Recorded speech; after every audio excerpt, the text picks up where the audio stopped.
할렐루야. 여러분들 모두 반갑습니다. 어제는 참 우리에게 중요한 날이었던 성탄절이었습니다. 그 성탄절이 조금은 우리의 마음에는 아쉬운 성탄절이었지만 이런 아쉬운 성탄절이 우리의 경험과 우리의 신앙생활에 있었기에 앞으로 다가올 매년 올 성탄절은 우리에게 또 다른 어떤 의미로 오게 될 거라 확신하고, 또 이 성탄절과 맞물려 이제 2021년도 마지막 주의 예배까지 오게 되었습니다. 먼저는 하나님께 참 감사한데요.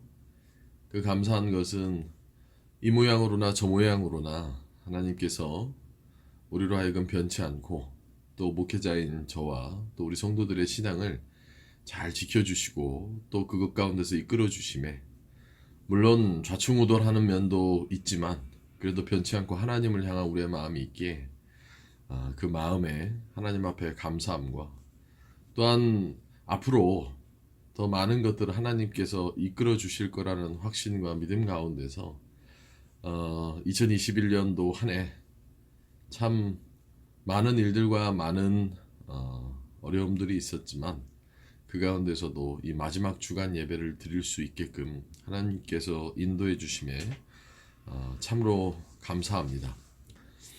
여러분들 모두 다가 하나님께 먼저는 감사함으로 나아갈 수 있길 소망하고요. 또 새롭게 열리는 이제 머지않은 마지막 주 예배를 드리고, 이제 다음 주부터는 2022년도 새해가 열려지는 그 시기를 우리가 좀 더 하나님 앞에 매진하며 정진하고 또 정직하게 의롭게 선하게 하나님 보실 때 아름다운 귀한 성도 여러분들이 될 수 있길 또 특별히 축원합니다. 교회 소식 먼저 좀 전해드리도록 하겠습니다. 오늘 날씨가 갑자기 추워졌죠. 지금 영하 15도 뭐 이렇게 되어지는 날씨인데 동파주의, 또 이 날씨가 이렇게 추우니 여러 사고가 발생되어질 수 있으니까 각별히 여러분들 좀 주의하실 필요가 있을 것 같고요. 건강이나 또 여러 이 추위로 인한 어떤 사고 이런 것들 특별히 조심하시고요. 또 우리 권사님들 날씨가 춥다 보니 길가가 얼고 또 건강 또 특별히 유의하실 필요가 있을 것 같습니다. 코로나는 여전히 확진자가 더 늘어나고 있죠. 아마 데이터상으로 집계되어져 있는 확진자들보다도 잠재되어져 있는 확진자들, 이렇게 드러나지 않은 확진자들이 매우 많을 것으로 예측이 되어집니다. 아마도 저희 나라의 상황에서는 새롭게 변이되어져 있는 오미크론과 마찬가지로 조금은 또 어두운 터널을 지나가야 될 어떤 그런 시기인데요. 감사하게도 아직까지도 저희 교회에 한 명도 확진자가 없다라는 것은 참 감사한 일인데, 이 감사한 일에 우리가 더 견고하고 더 온전한 신앙생활에 있어 또 방역수칙이나 이런 것들을 더 잘 지켜서 이 코로나 잘 극복할 수 있었으면 좋겠습니다. 아마 1월 3일까지는 모임 자체에 대한 것들이 굉장히 어려워질 것 같고요. 아마 1월 3일 이후로 확진자들 추이와 또 오미크론에 대한 어떤 여러 가지 종합적인 어떤 분석이나 데이터 뭐 이런 것들을 통하여서 뭐 부스터샷 뭐 혹은 어떻게 우리가 그것을 잘 대응해야 할지 뭐 그런 것들을 염두해서 내년에는 좀 현장 예배가 재개되어질 수 있게 성도 여러분들의 영적인 상태가 이제 거의 말미에 다가와서 더 무뎌지고 또 이상해지고 또 잘 초점을 못 잡고 있는 상황인데요. 저희 교회뿐만 아니라 대부분 교회들이 그런 걸로 많이 어려움을 겪고 있는데 그것에 맞춰서 저희가 잘 지혜롭게 대처해 나가야 될 줄 믿습니다. 아무쪼록 날씨와 동반된 코로나 각별히 좀 유의하실 필요가 있을 것 같습니다. 그 다음에 세 번째, 교회 동정에 관한 광고인데요. 이어전도회 같은 경우에는 우리 이경욱 집사님이 한 해 더 자발적으로 수고를 해주신다 해서 여전대 회장직을 계속 할 거고요. 작년 코로나 시작 이후로 각 부서별 회장이나 뭐 임직자들이 정해져 있지 않은 상태입니다. 어, 아마도 이 코로나의 추이가 조금 진정 국면으로 접어들면 그에 맞춰서 그 정비와 동시에 임직자들이나 주요 임원들 뭐 이런 것들을 선출할 것이니까 너무 그것에 대해서 염려하거나 걱정하거나 그러실 필요는 없고 내년에 조금 이 코로나에 대한 것이 진정 국면으로 가면 그에 맞춰서 정비와 동시에 임직자들에 대한 것도 우리가 다시 한번 함께 같이 나누어서 진행해 나갈 수 있으면 좋겠습니다. 지난주에 광고 드렸다시피 이제 주일학교 모임은 오전 10시에 진행이 되어지고요. 그다음에 중고등부 예배는 오후 1시 30분, 그리고 이남유전도회 모임은 오후 2시, 청년회는 오후 4시로 이렇게 되어집니다. 다른 것은 그렇게 크게 변동 사항이 없고요. 주일학교가 좀 오전에 하게 되어지고 중고등부가 1시 반에 하게 되어지니까 그런 것들을 잘 참고하셔서 예배 진행에 여러분들 잘 원활함이 있게 될 수 있으면 좋겠습니다. 그 다음 이제 마지막 주 예배이긴 하나 12월 31일이 송구영신 예배죠. 참 계속 뭐 안타깝지만 온라인 예배로 계속 진행을 해야 될 것 같고요. 12월 31일 오후 11시 한 반 정도를 기점으로 해서 송구영신 예배를 온라인으로 진행할 예정이고요. 그 첫 번째 주 예배, 첫 번째 주 예배 또한 1월 2일이 됩니다. 1월 2일 날 예배 또한 아마 온라인 예배로 진행이 되어질 것 같습니다. 문자로도 계속 제가 안내를 할 터이니까 여러분들 그 예배 일정 조금은 불편하실 수도 있겠지만 우리가 아직까지 한 명도 확진자가 없는 저희 교회의 어떤 이런 방역망이 좀 뚫리지 않길 바라고, 여러분들도 되도록이면 외부 활동이나 이런 것들 좀 자제하시고 가정에 좀 더 집중하시고 조금만 더 견뎌내면 새로운 어떤 국면이 올 거라고 우리가 확신하고 잘 이겨내고 극복할 수 있으면 좋겠습니다. 참 2년여 기간이 이 코로나로 인해서 참 많은 어려움이 있었죠. 저도 많은 고민을 합니다. 또 성도들에 대한 것뿐만 아니라 뭐 교회에 대한 것까지도 많은 고민을 하는데요. 그게 어떻게 다 뭐 제 생각처럼 그렇게 되겠습니까마는 성도 여러분들 잘 승리하실 수 있길 바랍니다. 새로운 어떤 하나님의 좋은 날이 올 거라는 것을 우리 함께 같이 고대할 수 있으면 좋겠고요. 이런 시기일수록 우리가 서로 도와가며 서로 위로해주고 격려해줄 수 있는 마음이 있으면 좋겠고요. 또 저희 아내가 좋은 마음을 갖고 성도 여러분들 가정에 저희가 할 수 있는 것이 무엇일까 고민했던 터에 뭐 자그마한 선물들을 이렇게 직접 만들어서 주며 성도들을 만났는데 좀 여러 가지 많은 생각들과 느낌이 들 수 있었습니다. 누구보다 바라는 건 하루빨리 좀 저희가 만나면 좋겠다라는 생각을 합니다. 근데 그렇지 못하는 것에 늘 아쉬움이 있고, 또 그것과 동시에 우리 권사님들과 우리 성도분들이 이 코로나로 인한 어려움이 있지 않게 해달라고 많이 기대하고 또 응원하고 있고, 또 뒤에서 또 기도까지 하고 있으니 우리 내년을 더 그 힘차게 기약하며 잘 승리하실 수 있길 간절히 소망합니다. 오늘 우리 말씀 같이 보도록 하겠습니다. 오늘 말씀은 요한계시록 마태복음 강해는 이제 새해 다시 시작하면서 이어서 쭉 할 것이고요. 오늘은 마지막 주간 예배이니 개별 설교를 하며 요한계시록 22장 12절부터 10절부터입니다. 요한계시록 22장 10절부터 16절까지의 말씀 제가 대신 읽고 오늘 말씀 같이 나누도록 하겠습니다. 요한계시록 22장 10절부터 16절까지의 말씀 제가 대독하도록 하겠습니다. 또 내게 말하되 이 두루마리의 예언의 말씀을 임봉하지 말라.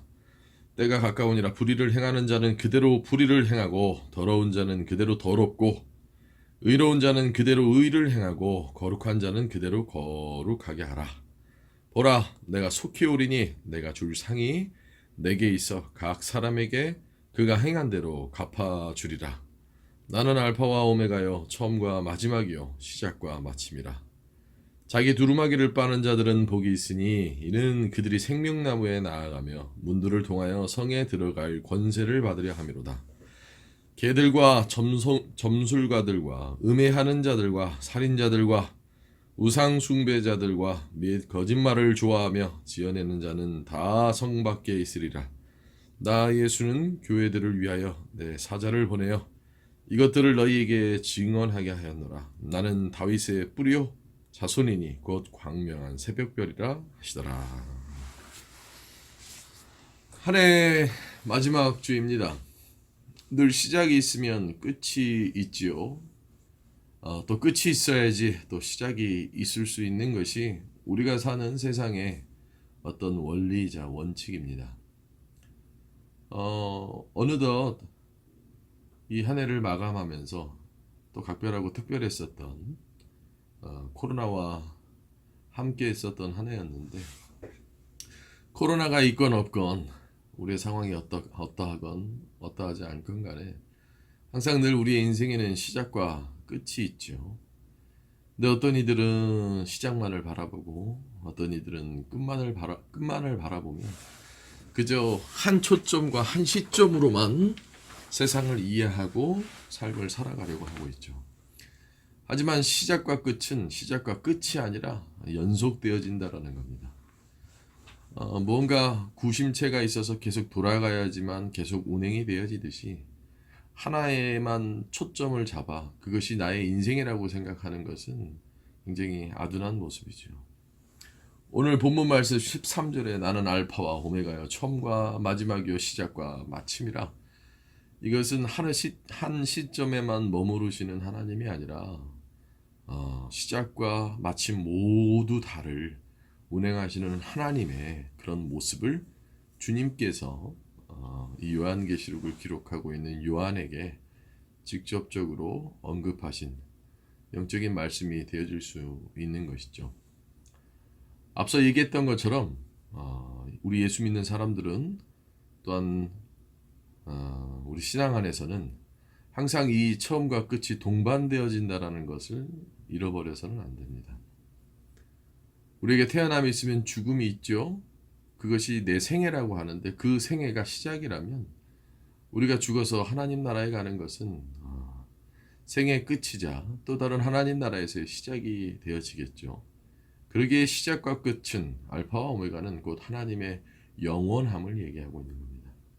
우리가 읽은 이 요한계시록 22장은 마라나타, 주 예수여 어서 오시옵소서, 빨리 오시옵소서, 예수님을 기다리겠다라는 어떤 그 종말론적인 사고방식에서부터 시작되어지는 말씀이긴 하나, 예수님 어서 오시옵소서 할 때는 항상 그 기점, 이 요한계시록의 말미 가운데서 그 마지막 기점과 동시에 시작되어지는 하나님 나라에 대한 모든 것들 아주 깊게 이해해보면 시작과 끝이 계속 돌아가서 회전되어짐을 얘기하고 있는 겁니다. 내가 이 땅에서 사라질지언정 또 다른 나의 후손들은 이 땅에서 살아가죠. 그래서 하나님의 말씀이 영원하다라는 그 하나님의 말씀의 영속성은 이 알파와 오메가로부터 이렇게 이어지는 어떤 중요한 개념이 되어질 수도 있는 겁니다. 좌우지간 요는 그렇습니다. 항상 시작이 있으면 끝이 있고 끝이 있으면 또 시작이 있는 것이고 시작 없는 끝 없고 끝 없는 시작이 있을 수가 없다라는 것이죠. 코로나 또한 시작을 했으니 언젠가는 끝이 날 겁니다.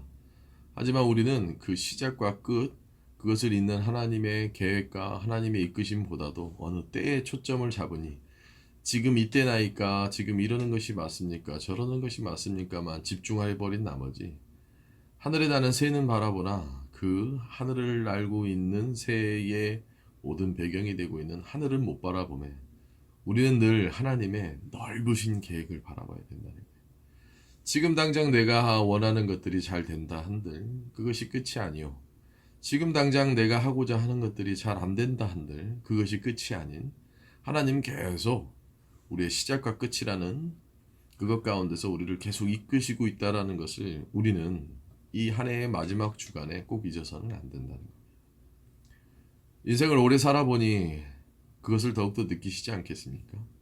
끝나지 않는 끝이 없고 또 시작만 계속하는 시작이 없는 계속 이렇게 회전되어지며 무언가 하나님으로부터 시작되어 하나님으로부터 계속 돌아가고 있는 그것이 우리의 인생이라는 겁니다. 오늘이 즐거운들 내일이 즐거우리만은 없고요. 오늘의 괴로움이 내일로의 괴로움으로까지 이어질 수 없는 것이죠. 만남이 있으면 헤어짐이 있고 또 헤어짐이 있으면 또 다른 만남이 있고요. 또 하나님이 늘 그렇게 우리의 삶을 이끌어 간다는 것을 잃어버려서는 안 된다는 겁니다. 그렇게 돌고 돌고 도는 것 그것이 알파와 오메가의 하나님이시라는 겁니다. 그래서 우리는 그 하나님의 알파와 오메가 가운데 우리가 느낄 수 있는 공간력은 혹은 시간적 개념은 과거, 현재, 미래가 되어지겠죠.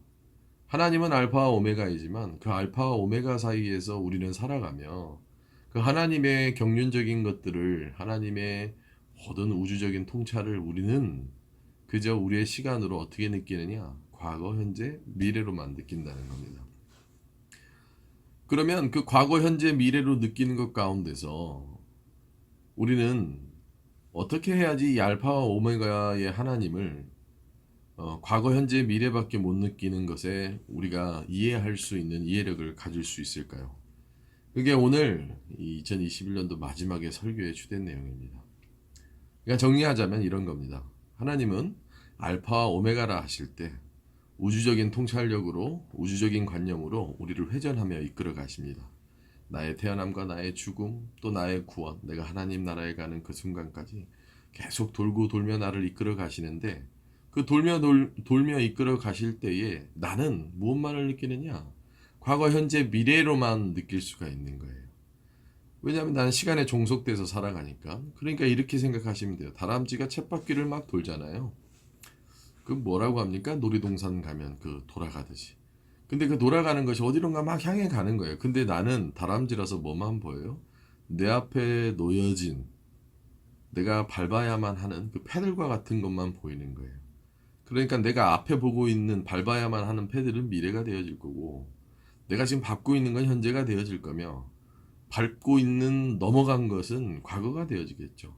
그렇게 막 나는 과거, 현재, 미래를 바쁘게 살아가지만 그 돌아가는 그 패들 안에 그 돌아가는 그 쳇바퀴 안에는 계속 하나님이 이끄시는 경륜 가운데서 이끌어 간다는 겁니다. 코로나의 상황이 되었건 혹은 내 인생에 대한 전 모든 시간이 되었건 그렇게 이끌어 가는데 우리는 과거, 현재, 미래만을 느끼면서 살아가다 보니 그 하나님의 경륜을 이해하기 위해서 우리가 신앙생활을 하는 것이고 그럼 신앙생활에 무엇이 우리로 하여금 알파와 오메가의 하나님을 느끼실 수 있게끔 하느냐 이것이 바로 오늘 설계의 아주 주된 내용이 되어지겠죠. 그러면 첫 번째 우리 과거부터 살펴봅시다. 과거란 혹은 우리가 느끼는 과거 가운데서 알파와 오메가 우리가 알고 있는 나의 삶의 과거 가운데서 알파와 오메가의 하나님을 알기 위해서는 우리는 어떻게 해야 되느냐. 첫 번째 과거는 곧 회개를 의미하는 겁니다. 회개는 언제야 비로소 할 수 있죠? 내가 지내온 시간을 봤을 때에만 하나님의 스포트라이트가 비춰졌을 때 하나님 내가 그때 그것을 잘못했습니다. 하나님 내가 그때 그것을 깨닫지 못했습니다. 하나님 그때 내가 그때 알지 못했습니다. 뉘우치게 되어지는 것. 즉 과거로서의 회개. 그래야지만 하나님을 알 수 있는 것이죠. 다시 한번 말씀드리면 인간이 느낄 수 있는 공간 감각 능력. 즉 시간에 종속되어져서 느낄 수 있는 과거 가운데 우리가 할 수 있는 알파와 오메가의 하나님을 알기 위해서는 회개가 있어야 된다는 거예요. 과거를 돌이켜 생각해 보십시오. 그러면 여러분들에게 감사함도 있지만 먼저는 회개함이 있을 때 그 감사함이 따르기 마련이죠. 돌이켜 생각해 보면 뉘우치지 못하고 회개하지 못한다면, 여기서 말하는 회개라는 것은 그저 내 지내온 시간들을 하나님 앞에 다시 한번 비춰보는 것, 그것이 알파와 오메가의 하나님을 알게 하는 거예요. 내가 과거를 돌아본다라는 것은 하나님 앞에 회개할 수 있는 계기를 만들어주는 하나님이 우리에게, 인간에게 주신 시간적 개념이라는 거죠. 즉 다시 말해 우리의 신앙적 관념으로 우리가 느끼는 과거란 회개해야 되는 기회, 회개할 수 있는 기회, 이런 걸 얘기하는 겁니다. 그러니 한 해가 마감되어지는 이 시기에 한번 돌이켜 생각해 보십시오. 2021년도 첫 달을 지냈을 때에 나는 어떤 다짐을 했으며 내가 하나님 앞에 어떻게 하겠노라 마음을 먹었는지.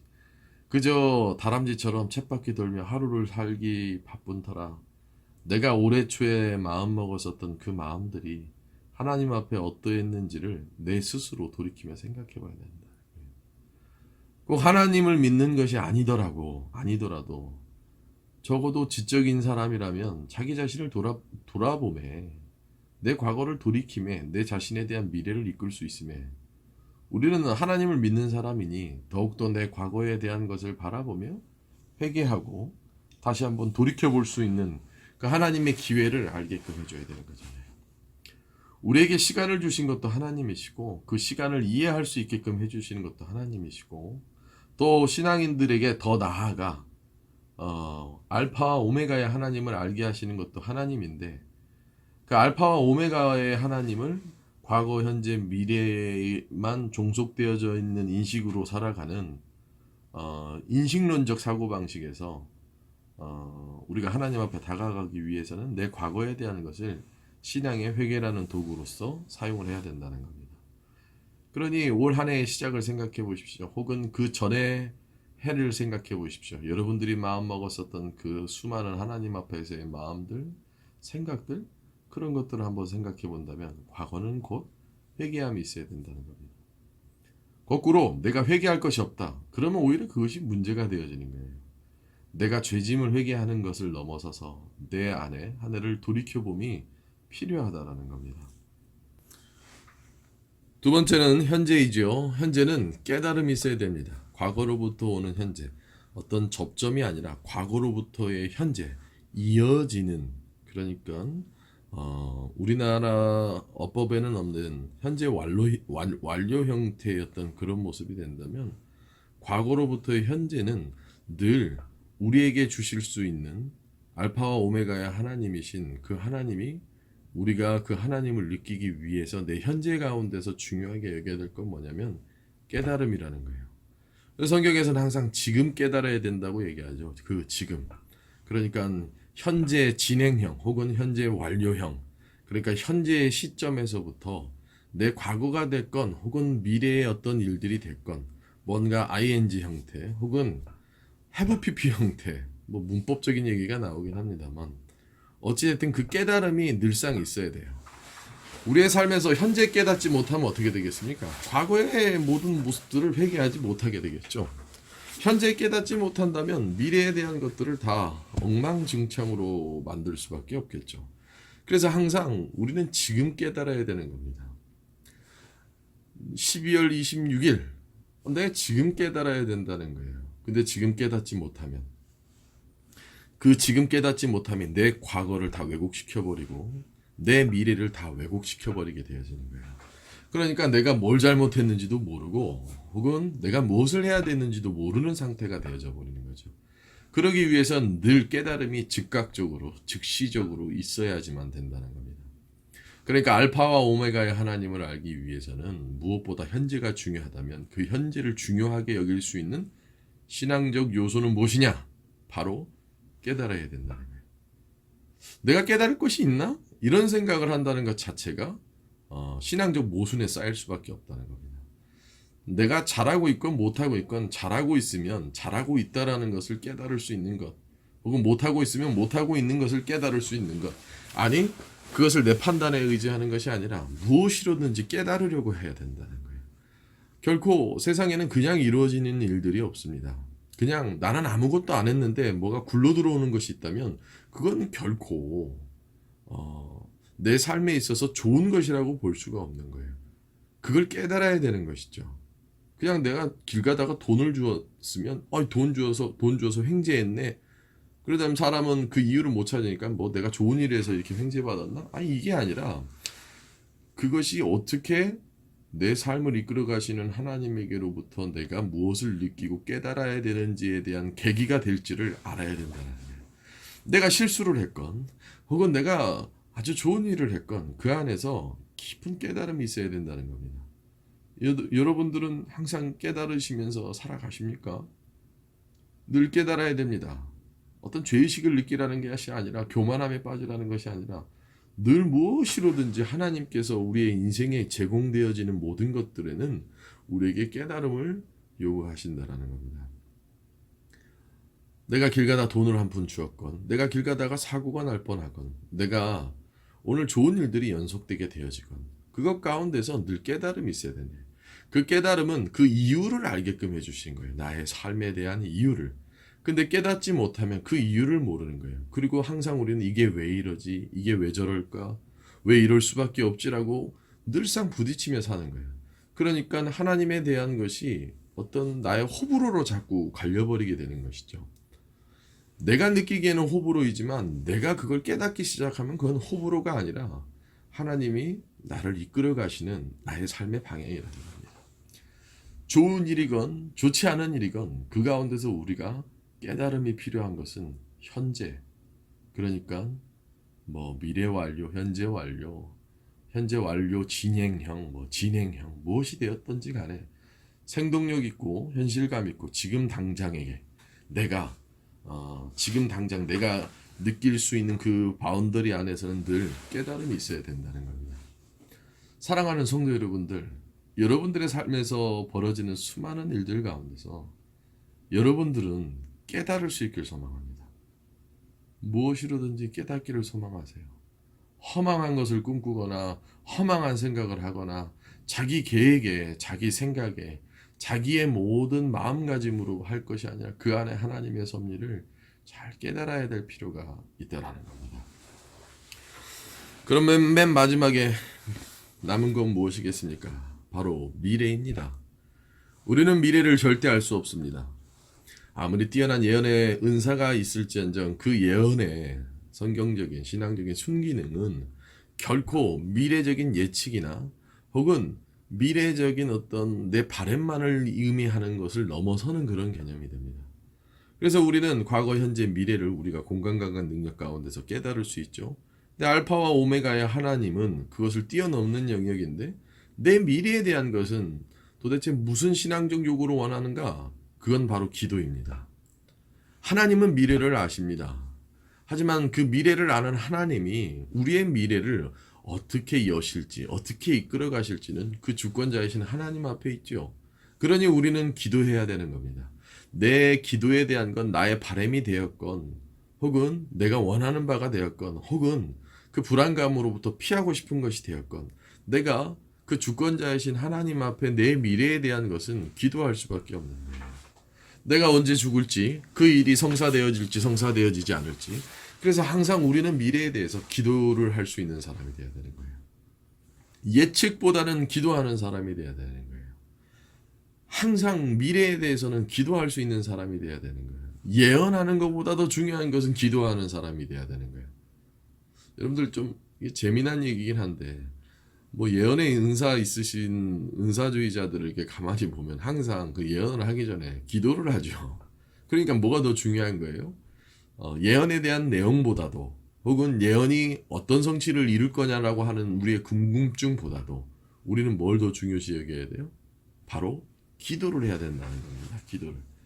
그 기도는 하나님 앞에 할 수 있는 미래를 느낄 수 있는 우리의 그 능력 가운데서 미래를 알고자 하는 우리의 의지 가운데서 우리는 기도해야 되는 거예요.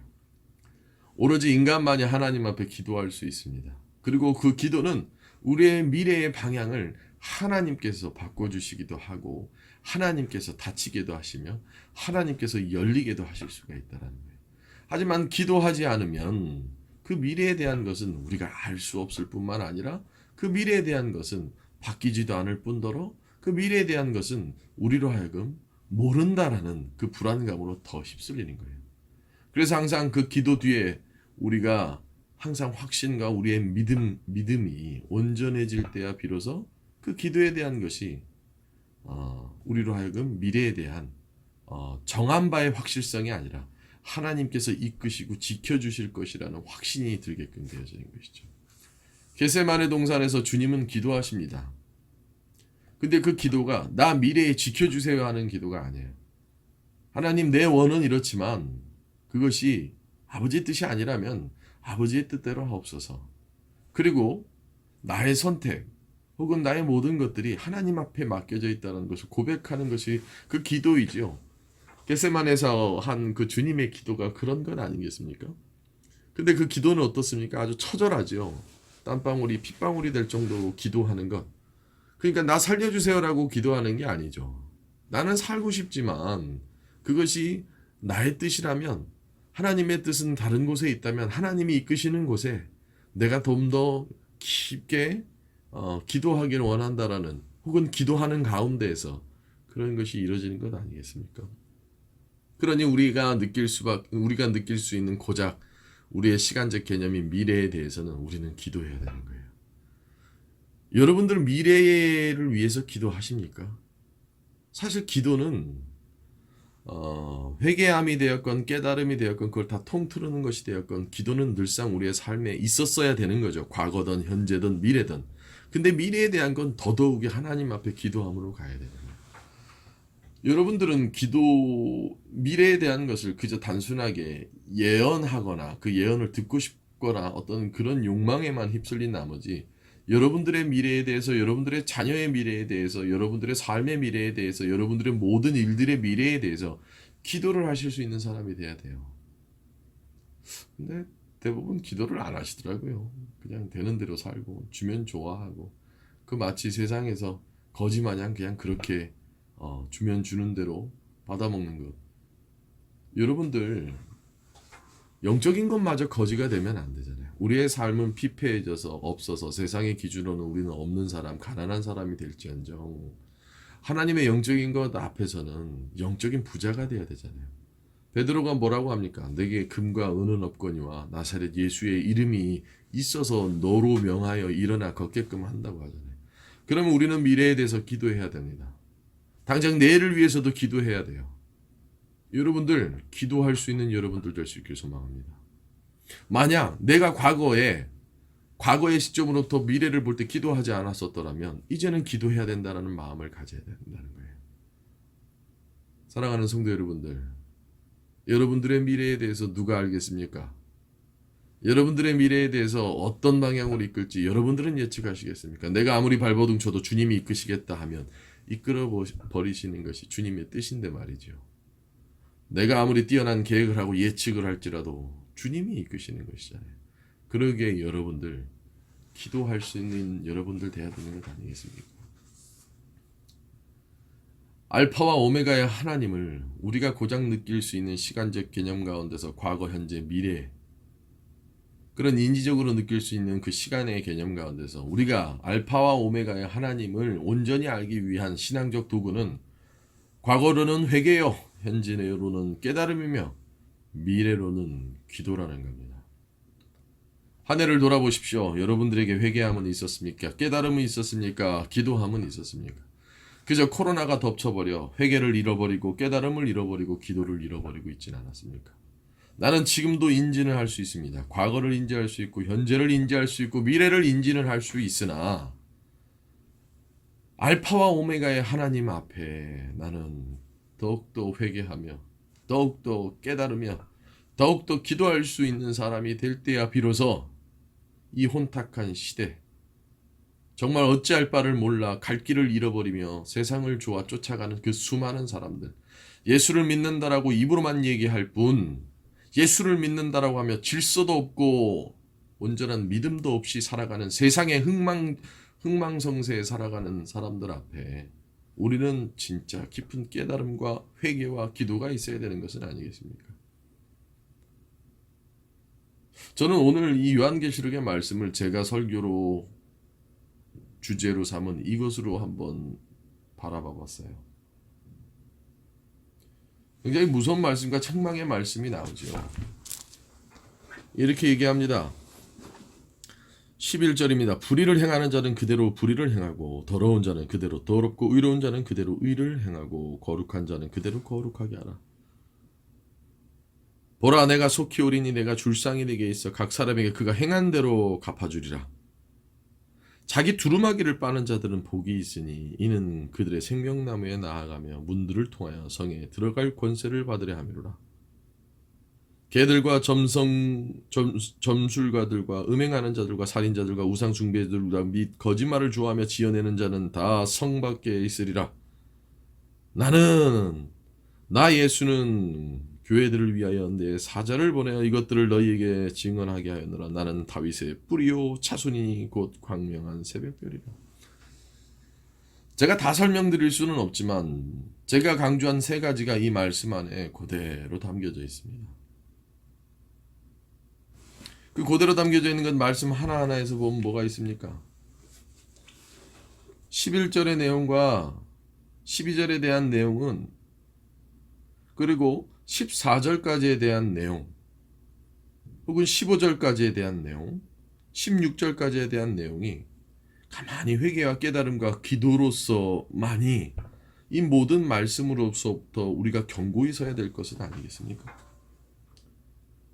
개들과 점술가들과 음행하는 자들과 살인자들과, 이건 뭐예요? 점술가가 뭡니까? 미래를 예측하고, 음행하는 자는 뭡니까? 미래를 생각하지 않는 거예요. 그냥 막 엉망진창으로 살아가는 거예요.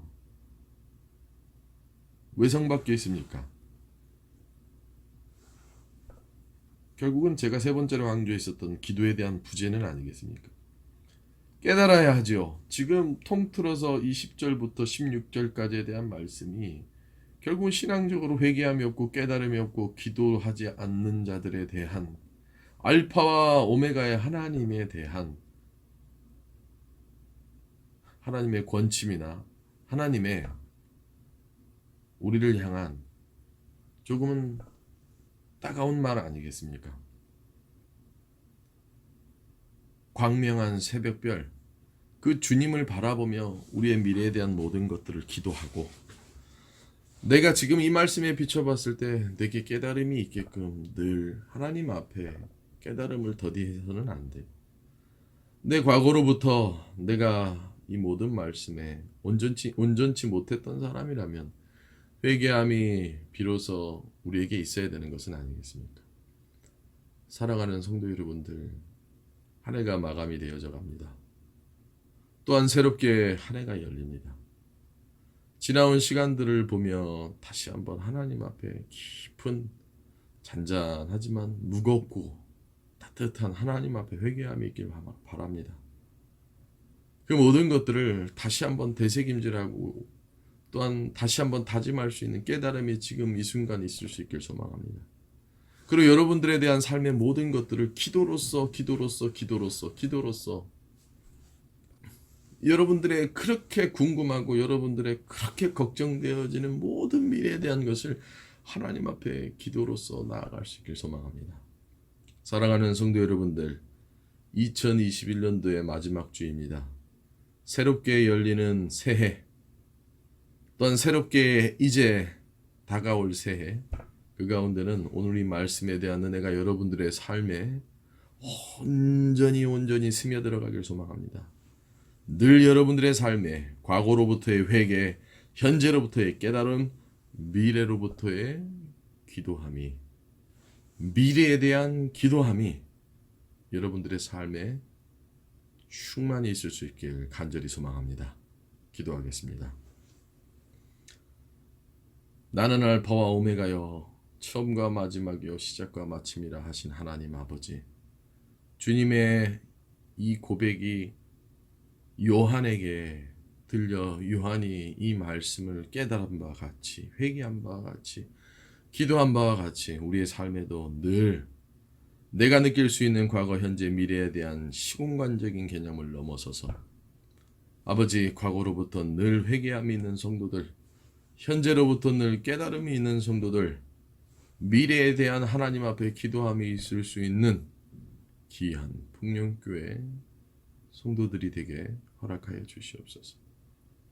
하나님, 저희 교회 우리 성도들 이 말씀 안에 온전히 생명수를 얻을 수 있는 귀한 성도들 되게 허락하여 주시옵시고, 인간적인 생각과 인간적인 계산은 버리고 하나님 앞에 회개함과 깨달음과 기도함으로 지내온 한 해뿐만 아니라 새롭게 열릴 한 해까지 아버지께서 지켜주시옵시고 인도하여 주시옵소서.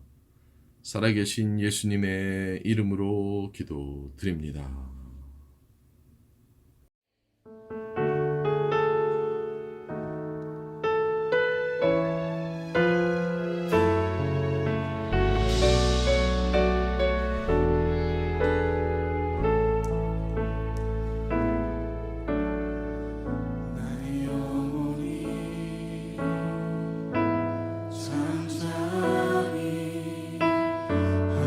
하나님만 바라며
생명이심을, 주님이 나의 구원이심을, 나의 반석이심을 깨닫게 하여 주시옵소서.